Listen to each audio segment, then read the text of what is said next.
오늘 요한복음 11장 38절에서 44절 말씀으로 나사로야 나오라, 나사로야 나오라, 이러한 제목으로 은혜를 나누도록 하겠습니다. 예루살렘 밖 베다니에는 예수님께서 평소 대단히 사랑하셨던 오라버니 나사로와 그의 누이 마르다와 마리아의 삼남매가 살고 있었습니다. 그런데 갑자기 나사로가 병에 걸려 죽고 말았습니다. 하나밖에 없는 오라비 나사로를 잃고 마르다와 마리다는 큰 슬픔 가운데서 무덤에 장사를 지내고 굴립구이를 큰 돌로 막았습니다. 그런데 나사로를 장사한 지 나흘 만에 예수님께서 베다니에 오셨던 것입니다. 예수님은 오라비를 잃고 슬픔에 잠겨있던 마르다와 마리아를 데리고 수많은 사람들과 함께 나사로의 무덤에 가셨습니다. 그리고 예수님께서는 나사로의 누이들에게 무덤에 돌을 옮겨 놓으라고 명령하셨습니다. 이에 마르다는 예수님께 이렇게 답합니다. 주님, 죽은 자가 무덤에 장사된 지 이미 나흘이 되어 그 몸에서 썩은 냄새가 나나이다. 그때 예수님께서 단호하게 이렇게 말씀하십니다. 내 말을 네가 믿으면 하나님의 영광을 보리라 하지 않았느냐. 이렇게 꾸짖으셨습니다. 이에 마리다와 마리아는 말씀에 순종해서 돌을 옮겨놓자 예수님께서 그 입구에 서서 기도 안 하신 후 나사로야 나오라, 이렇게 명을 하신 것입니다. 그러자 죽은 나사로가 수족을 배로 동인 채 나왔습니다. 다시 예수님께서 풀어놓아 다니게 하라 할 때 죽은 나사로가 살아나는 기적이 일어났던 것입니다. 여기 죽은 나사로가 살아난 기적에서 하나님께서 우리에게 주시는 메시지는 무엇일까요? 먼저 믿음의 말씀으로 선포할 때 역사하신다는 것입니다. 39절 40절 우리 한번 같이 읽겠습니다. 예수께서 이르시되 돌을 옮겨 놓으라 하시니 그 죽은 자의 누이 마르다가 이르되 주여 죽은 지가 나흘이 되었음에 벌써 냄새가 나나이다. 예수께서 이르시되 내 말이 내가 믿으면 하나님의 영광을 보리라 하지 아니하였느냐 하시니. 예수님께서는 베다니에 오셔서 처음 마르다를 만나셨을 때 그녀의 오라비 나사로가 죽었다는 말을 들었습니다. 무슨 이유로 죽었다는 말은 없습니다. 그러나 예수님은 마르다에게 내 오라비가 다시 살리라, 이렇게 말씀하셨어요. 마르다는 예수님 말씀을 그대로 받아들이지 못하고 마지막 부활 때에는 오라버지도 다시 살아날 줄 내가 아나이다 라고 이렇게 답을 했습니다. 그때 다시 예수님께서 그 말을 고쳐서 이렇게 말씀하십니다. 아니라 나는 부활이요 생명이니 나를 믿는 자는 죽어도 살겠고 무릇 살아서 나를 믿는 자는 영원히 죽지 아니하리라, 이렇게 말씀하셨어요. 또한 예수님께서는 마르다와 마리아를 데리고 무덤에 가셔서 38절에 보면 돌을 옮겨 놓으라고 말씀하셨습니다. 이에 그의 누이 마르다가 이르되 38절에 보면 주여 죽은 지가 나흘이 되었음에 벌써 냄새가 나나이다.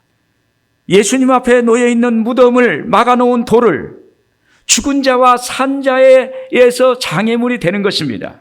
그러나 예수님의 무덤에 돌을 옮기라고 말씀하셨대 마르다는 믿지 않았습니다. 이미 죽은 지 나흘이 되어 썩은 냄새가 진동하는데 어떻게 살아날 수 있겠습니까? 이런 반응을 하는 마르다 자신이 예수님 앞에 또 다른 장애물이 된 것입니다. 우리도 그럴 때가 있습니다. 내 눈앞에 있는 상황이나 현상이 문제가 아니라 내가 갖고 있는 내 마음이 문제일 때가 있어요. 내 안에 쓴뿌리가 있어서 내 눈앞에 있는 그 상황을 그대로 받아들이지 못하고 그것을 부정적으로 받아들이는 때도 있습니다. 또 내 안에 상처가 있기에 다른 것을 애곡해서 그렇게 보는 경우가 있어요. 여러분, 문제는 외부에 있는 것이 아니라 내 안에 있는 거예요. 내 안에 있는 것이 치유되고 회복되고 은혜 받으면 모든 것이 해결되는 역사가 있게 될 줄로 믿습니다. 그럴 때 예수님께서 40절에 그랬잖아요. 예수께서 이르시되 내 말이 내가 믿으면 하나님의 영광을 보리라 하지 아니하였느냐. 믿으면 장애물이 문제가 되지 않는다는 것입니다. 믿으면 기적이 일어나는 거예요. 오늘 여러분들에게 믿음을 통해서 기적이 일어나기를 주의 이름으로 축원을 드립니다. 여러분, 사람들은 끊임없이 기적을 보여주면 믿겠다고 말합니다. 그런데 예수님은 믿으면 보리라고 말씀하시는 거예요. 여기서 믿는다는 것은 약속의 말씀을 믿는다는 것입니다. 하나님의 말씀은 로고스로 이 말씀을 읽고 들을 때 은혜와 생명의 양식이 됩니다. 이것은 일반적인 말씀입니다. 그러나 우리가 하나님 말씀을 듣거나 읽다가 어느 순간에 성령의 감동을 받고 감격으로 다가올 때 하나님이 나에게 특별히 주시는 말씀, 특별히 깨닫게 하는 말씀이 바로 레마요 선포된 말씀입니다. 로마서 10장 17절에 믿음은 들음에서 나며 들음은 그리스도의 말씀으로 말미암느니라. 할렐루야. 세상 지식으로는 믿어지지 않지만 하나님의 말씀이 자기 귀에 들려져서 믿어지면 놀라운 일이 생기게 되는 것입니다. 내 믿음이 하나님의 말씀과 일치될 때 하나님은 역사하세요. 무덤 앞 현장에 있는 그들은 예수님이 선포하시는 말씀을 듣고 믿음으로 돌을 옮겼을 때 그때 하나님의 기적이 일어나게 되는 것입니다. 이스라엘이 출애굽에서 가나안 땅에 들어가려 때 요단강을 건너가야 합니다. 여호수아가 하나님께 기도합니다. 요단강 앞에서 하나님께 기도하니까 하나님께서 제사장과 레위인들을 법궤를 메고 앞서서 건너가라고 합니다. 먼저 요단강에 들어가라 이렇게 말씀하시는 거예요. 그때 그들은 하나님의 말씀을 믿고 제사장과 레위인들이 법궤를 메고 요단강에 발을 잠그고 믿음으로 전진할 때 거기에 요단강이 좌우로 쫙 갈라지는 역사가 있게 된 줄로 믿습니다. 여러분, 선포된 말씀 레마를 믿고 먼저 나가면, 먼저 행하면 거기에 기적이 일어나는 것입니다. 그래서 여러분, 우리가 믿습니다라고 고백하면 믿을 이유가 있어야만 합니다. 믿을 이유도 없는데 허공을 바라보고 믿습니다 한다면 이해가 안 되는 거예요. 우리는 하나님께서 약속하시는 약속의 말씀을 믿을 때 믿음의 역사가 나타나게 되는 것입니다. 제가 한참 교회 사역을 할 때 1인 3역을 할 때가 있었습니다. 일이 너무 많아서 지쳤고 그리고 일이 너무 많아서 마음에 일하고자 하는 의욕이 사라져 버렸어요. 그때 하나님께 간절히 기도했어요. 하나님, 열심히 하려고 해도 일이 많아서 힘이 듭니다. 제가 어떻게 해야 할지 모르겠습니다. 그러면서 매일 교회 밖에 점심때 되면은 나가서 십자가 탑을 걸어가면서 기도하였습니다. 하나님, 어떻게 해야 될까요? 어떻게 해야 될까요? 그렇게 하나님께 기도하는데 어느 순간에 저에게 하나님이 음성이 갑자기 들리는 거예요. 볼지어다 세상 끝날까지 내가 너희와 항상 함께 있겠노라. 할렐루야. 마태복음 28장 19절에 볼지어다 내가 세상 끝날까지 내가 너희와 항상 함께 있겠다. 그런 음성이 들렸어요. 주위를 둘러보니까 아무도 없어요. 그래서 이게 하나님의 말씀이구나. 저는 그때 처음으로 가슴에서 소리가 나는 그 하나님의 음성을 들었어요. 그 순간에 믿음이 제 마음속에 생기기 시작하는 거예요. 막 믿음이 커져요. 그러니까 믿음이 커지니까 내 앞에 있는 일들이 적어지는 거예요. 점점 적어지고 제 믿음은 더 커지는 거예요. 또 시간을 좀 지나가 보니까 믿음이 조금 약해지는 거예요. 그때 약속의 말씀을 또 붙잡았어요. 계속 약속의 말씀을 붙잡고 나갔어요. 볼지어다 세상 끝날까지 내가 너희와 항상 함께 있겠노라. 볼지어다 세상 끝날까지 내가 너희와 항상 함께 있겠노라. 여러분, 약속의 말씀 붙잡으면 믿음이 생기는 줄로 믿습니다. 그럴 때 어느덧 의심과 두려움이 사라지고 마음이 담대해지는 것을 느꼈습니다. 놀라운 것은 그 다음에 일들이 너무 잘 되는 거예요. 그리고 많은 일을 할 수가 있었어요. 그리고 인정을 받을 수 있었습니다. 여러분, 믿음의 말씀을 선포하기를 바랍니다. 믿으면 됩니다. 믿으면 되리라. 믿으면 보리라. 약속의 말씀을 믿고 그 말씀을 붙잡고 그 말씀을 묵상하고 암송하고 그 말씀을 계속 입으로 선포하고 나가면 거기에 기적이 일어나게 될 줄로 믿습니다. 또 나사로가 살아난 기적이 우리에게 주시는 메시지는 무엇일까요? 죽음 앞에서도 감사할 때 역사한다는 것입니다. 41절 같이 한번 보겠습니다. 돌을 옮겨 놓으니 예수께서 눈을 들어 우러러보시고 이르시되 아버지여 내 말을 들으신 것을 감사하나이다. 우리가 하나님께 감사한다는 것은 하나님의 존재를 인정한다는 것입니다. 마르다와 마리아가 무덤에 돌을 옮기는 믿음이 생겨서 예수님 말씀에 순종하는 것에 감사하시는 거예요. 41절에 돌을 옮겨 놓으니 예수께서 눈을 들어 우러러보시고 이르시되 아버지여 내 말을 들으신 것을 감사하나이다. 사실 지금 우리가 다 지나갔으니 이런 말씀을 나누지, 당시 상황을 보면 절망적일 것입니다. 사람의 죽음 앞에서는 누구든지 머리를 숙입니다. 자동차도 장례차가 지나가면 모든 차량이 그 장례차가 지나갈 때까지 멈추고 서 있습니다. 국가 간에도 국가 차원의 장례가 생기면 모든 논쟁을 중단하고 그 장례에 대해서 존중을 표합니다. 하물며 예수님 말씀대로 무덤에 돌물을 옮긴다는 것은 무덤을 훼손하는 일로 당시 관습을 범하는 거예요. 잘못을 하는 거예요. 그러나 그들이 돌물을 옮겼다는 것은 그들이 예수님 믿고 그분의 말씀을 믿은 것입니다. 이에 예수님은 감격하시고 마음의 문이 열린 거예요. 그래서 예수님께서 감사의 기도를 하시는 것입니다. 시편 50편 23절에 그랬습니다. 감사로 제사를 드리는 자가 나를 영화롭게 하나니 그의 행위를 옳게 하는 자에게는 내가 하나님의 구원을 보이리라. 할렐루야. 하나님께 감사로 나아가면 하나님께서 놀라운 일을 행하신다는 거예요. 하나님을 인정하니까, 하나님을 높이니까 하나님이 역사하시는 것입니다. 히스기야 왕이 죽을 병에 걸려 죽게 되었을 때 병상에 누워서도 거기서 눈물로 기도의 끈을 놓치지 않았습니다. 그리고 살고 죽는 것은 하나님께 있으니 하나님을 무한 신뢰하고 하나님을 붙들었습니다.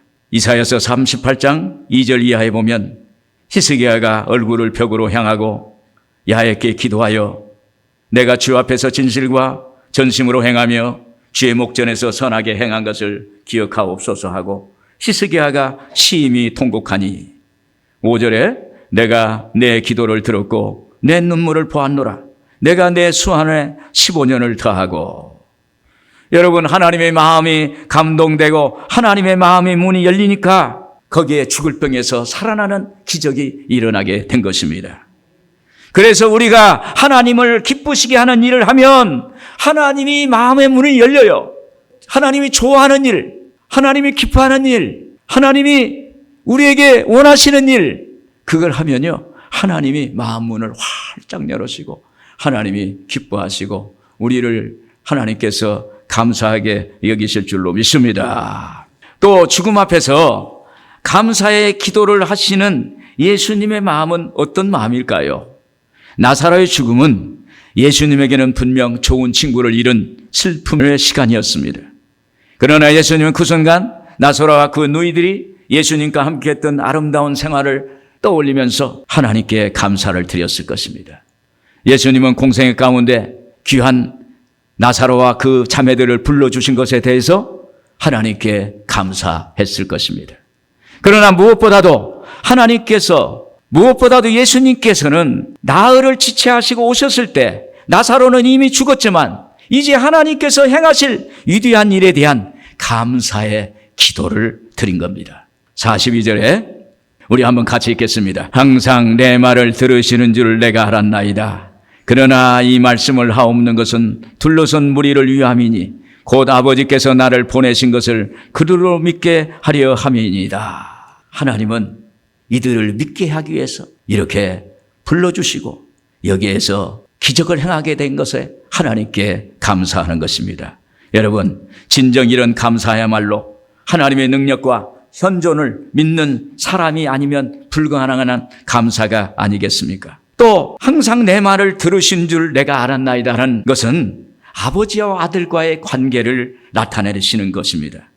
거기 절망의 죽음 앞에 모여있는 사람들 앞에서 하나님의 독생자 예수 그리스도를 나타낼 수 있는 것에 대해서 감사를 드리는 거예요. 그래서 아버지께서 아들 예수님을 보내셨다는 것을 알게 하고 믿게 하시려는 것에 대해 감사의 기도를 올리는 겁니다. 하나님이 우리를 벌하실 때는 세상을 향해 고함치는 것 같이 하십니다. 말 안 듣는 자식, 자기 백성에게 자기 마음을 알아달라고 소리를 치시는 것입니다. 그런데 우리가 하나님께 감사를 기도를 드리면 어떨까요? 하나님의 마음이 활짝 열려지는 거예요. 여러분, 믿는 우리는 늘 좋은 일만 있는 것이 아닙니다. 어떨 때는 어렵고 고통스러운 일이 있기도 합니다. 절망과 좌절이 있기도 합니다. 또 슬픔과 그 아픔이 누를 때도 있습니다. 그때도 하나님이 계시기에 감사의 기도를 하면 하나님이 마음 문을 활짝 열어주시고 하나님이 역사하실 줄로 믿습니다. 끝으로 나사로야 나오라 명령하실 때 나사로가 살아나온 것입니다. 43절 같이 보겠습니다. 이 말씀을 하시고 큰 소리로 나사로야 나오라 부르시니, 나사로야 나오라 라는 말씀은 선포할 때 역사하신 거예요. 예수님은 무덤 문 앞에서 서서 그의 사랑하는 마르다와 마리아와 제자들과 수많은 문상객들이 보는 데서 죽은 나사로를 향해서 큰 소리로 나사로야 나오라 이렇게 부르짖는 것입니다. 그때 거기에 나사로가 무덤문을 박차고 나오게 되는 거예요. 여러분, 예수님은 예수님 자신이 부활이요 생명의 권세를 가지신 분이라고 말씀하셨습니다. 25절 26절에 보면 예수께서 이르시되 나는 부활이요 생명이니 나를 믿는 자는 죽어도 살겠고 무릇 살아서 나를 믿는 자는 영원히 죽지 아니하리라. 이것을 내가 믿느냐. 예수님은 십자가에 못 박히 죽으시기 전에 이미 자신이 부활의 생명 되신 걸 말씀하셨습니다. 그러므로 예수님 믿는 우리에게도 예수님의 부활의 생명이 있는 거예요. 오늘 여러분들에게도 부활의 생명이 있는 줄로 믿습니다. 그러기에 우리는 죽어도 영원히 살게 됩니다. 그리고 우리에게는 영생이 있습니다. 여러분, 예수님이 죽은 나사로를 살리심으로 부활의 주님이시라는 것을 나타내셨다는 사실을 믿기를 주의 이름으로 축원을 드립니다. 그래서 예수님의 명령은 죽은 자를 살리시고 없는 것을 있는 것 같이 부르시는 권세 있는 말씀이에요. 하나님의 말씀은 죽음을 뚫고 들어가는 하나님의 권세가 있어요. 우리는 예수님처럼 이 권세를 사용해야 되는 것입니다. 어느 날 제자들이 밤 사경에 갈릴리 건너편을 건너갑니다. 그런데 갑자기 풍랑이 몰아칩니다. 그럴 때 제자들이 죽겠다고 아우성을 칩니다.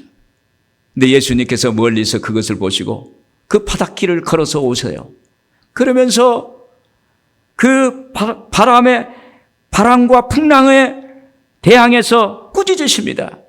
바람아, 풍랑아, 잠잠하라 할 때 그 순간에 바람과 풍랑이 잠잠해지고 거기에서 제자들을 구하는 역사가 있게 된 것입니다. 여러분, 바람과 풍랑 뒤에 그 배후에는 원수악한 마귀가 있는 거예요. 사람을 죽이고자 하는 원수악한 마귀가 역사하고 있는 것입니다. 예수님이 바람과 풍랑을 잠잠하라 할 때 원수악한 마귀가 물러가게 된 줄로 믿습니다. 그래서 마태복음 28장 18절에 그랬습니다. 예수께서 나와 말씀하여 이르시되 하늘과 땅의 모든 권세를 내게 주셨으니. 여러분, 우리가 예수 믿으면 예수님께 부여된 하늘과 땅의 권세도 우리에게 임하게 된 줄로 믿습니다. 그래서 우리도 예수님의 권세로 죽음과 저주를 몰아내는 그러한 기도를 해야 될 줄로 믿습니다. 또한 명령 기도는요, 묶인 것을 풀어 자유케 하는 기도입니다. 44절에 죽은 자가 수족을 배로 동인 채로 나오는데 그 얼굴은 수건에 쌓였더라. 예수께서 이르시되 풀어놓아 다니게 하라 하시니라. 여러분, 죽음 뒤에는 어둠의 세력이 그 사람을 묶고 있습니다. 엘리사 시대 때 사르밧 과부의 집에서 엘리야를 공개함으로 떡과 기름병이 넘쳐나는 기적으로 과부와 그 아들이 살게 되었습니다. 그런데 그 과부 아들이 갑자기 죽게 되었어요. 그때 엘리야가 그 아이를 데리고 자기 방에 올라가서 3번 그 몸을 포개며 기도했습니다. 그때 아이를 묶고 있던 죽음의 사슬이 떨어져 나가고 그리고 생명을 회복하는 역사가 있게 된 것입니다. 열왕기상서 17장 21절에 그랬습니다. 그 아이의 위에 몸을 3번 펴서 엎드리고 야훼께 부르짖어 이르되 내 하나님 야훼여 원하건대 이 아이의 혼으로 그의 몸에 돌아오게 하옵소서 하니 야훼께서 엘리야의 소리를 들으심으로 그 아이의 혼이 몸으로 돌아오고 살아난지라. 엘리야의 그 기도가 사망 권세, 묶고 있는 그 어둠의 세력을 물리치는 역사가 나타나게 된 것입니다. 죽음의 세력이 그 아이를 묶고 있었는데 원수악한 마귀가 물러가고 거기에 풀어서 자유케 되는 역사가 일어나게 되는 것입니다. 오늘 여러분, 우리 뒤에 역사하는 어둠의 세력을 예수 이름으로 주님의 말씀으로 선포하고 몰아내는 역사가 있기를 바랍니다. 그리고 대적 기도해야 되는 거예요. 야고보서 4장 7절에 그랬습니다. 마귀를 대적하라. 그리하면 너희를 피하리라 그랬습니다. 대체로 사고가 난 병도 있지만 마음으로 오는 병들이 많습니다. 마음으로 마귀가 장난해서 슬픔을 주고 좌절을 주고 아픔을 주고 상처를 줘서 거기에서 병이 오는 경우가 있어요. 그때 병을 물리칠 때 병이 그렇게 쉽게 물러가지 않잖아요. 마귀가 쉽게 물러가지 않습니다. 그 병을 한번 안 알아본 사람은 병이 그렇게 고통스럽고 그렇게 어렵다는 것을 모릅니다. 그런 사람은 병을 고칠 때 원수악한 마귀 물러가라 해야 되는데 병아 좀 물러가 줄래? 병아 좀 비켜주면 좋을 것 같은데 이렇게 하는 거예요. 그런데 병을 알아보고 병으로부터 노연함 받고 예수의 이름으로 고침을 받은 사람은 하나님 앞에 기도합니다. 나사렛 예수 이름으로 병은 떠나 갈지어다. 물러갈지어다. 어둠의 세력은 물러갈지어다. 병뒤의 역사는 어둠의 세력은 예수 이름으로 떠나 갈지어다. 이렇게 물리치는 기도를 하는 거예요. 대적 기도를 하는 거예요. 원수악한 마귀를 대적해야 될 줄로 믿습니다. 예수님은 기도의 응답에 대한 확신으로 가득 찬 기도를 하는 것입니다. 명령 기도는 명령한다고 되는 것이 아니라 하나님께서 이미 들으시고 응답해 주실 것을 믿는 믿음 위에서 선포하는 거예요. 41절에 그랬습니다. 예수께서 눈을 들어 우러러보시고 이르시되 아버지여 내 말을 들으신 것을 감사하나이다. 하나님이 응답하실 것을 믿고 감사하는 거예요. 오늘 여러분 기도할 때 응답됐다는 사실을 믿고 감사하기를 주의 이름으로 축원을 드립니다. 여기서 나사로야 나오라 이렇게 선포하는 것은 하나님이 들으실 줄로 믿고 응답해 주실 줄로 믿고 선포하는 거예요. 그때 죽은 나사로가 살아나게 되는 것입니다. 명령 기도할 때 여러분 죽은 것이 살아나고 묶인 것이 풀어지고 없는 것이 있게 되는 역사가 있게 될 줄로 믿습니다. 제가 예전에 교회 개척할 때 제일 어려웠던 것은 교회 건축하고 또 교회를 운영하고 교회를 이끌어가는데 제일 필요한 것이 물질이었어요. 재정이었어요. 명령 기도를 배웠으니까 돌려서 기도하는 게 아니라 내가 필요한 걸 외쳐야 되는 거예요. 돈이 필요하니까 제가 강단에 나와서 하나님께 돈아 올지어다. 돈아 올지어다. 필요한 만큼 올지어다. 그랬더니 돈이 왔다는 소식이 들렸어요. 할렐루야. 제가 개척했다는 소식을 오살리 기도원에서 어느 권사님들이 대화를 하다가 이동규 목사가 개척을 했는데 교회를 짓고 있는데 어렵다고 한다고. 그런데 어느 권사님이 그 소리를 듣고 이동규 목사를 안 만나면 죽겠다는 마음이 생기는 거예요. 꼭 만나야 살겠다는 거예요. 그래서 제가 지방에 집회가 좀 있어서 갔다 왔는데 전화가 왔어요. 어느 권사님이 서울서 내려왔는데 저를 꼭 만나야 된대. 그래서 그 권사님을 만났어요. 만났는데 제가 필요한 만큼 그분이 헌금을 하셨어요. 할렐루야. 교회는 부흥될지어다. 원수악한 마귀 병은 떠나갈지어다. 우리를 괴롭게 하는 어둠의 세력은 떠나갈지어다. 문제는 사라질지어다. 예수로 해결될지어다. 이렇게 명령하면 믿고 기도하면 그것이 그대로 되는 줄로 믿습니다. 인간은 죄로 말미암아 영혼이 죽고 범사가 저주받고 육신은 질병으로 고통당하게 된 것입니다. 그래서 우리는 영적으로 마귀에게 묶이고 마귀에게 눌리고 마귀에게 내 것 귀중한 걸 뺏기고 마귀에게 갇혀서 사는 거예요.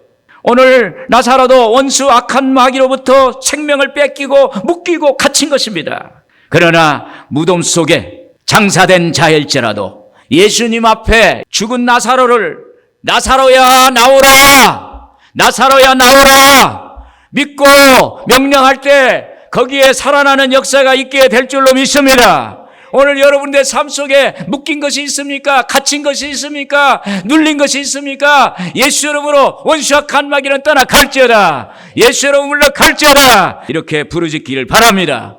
그러면 하나님이 여러분의 삶 속에 놀라운 역사가 있게 될 줄로 믿습니다.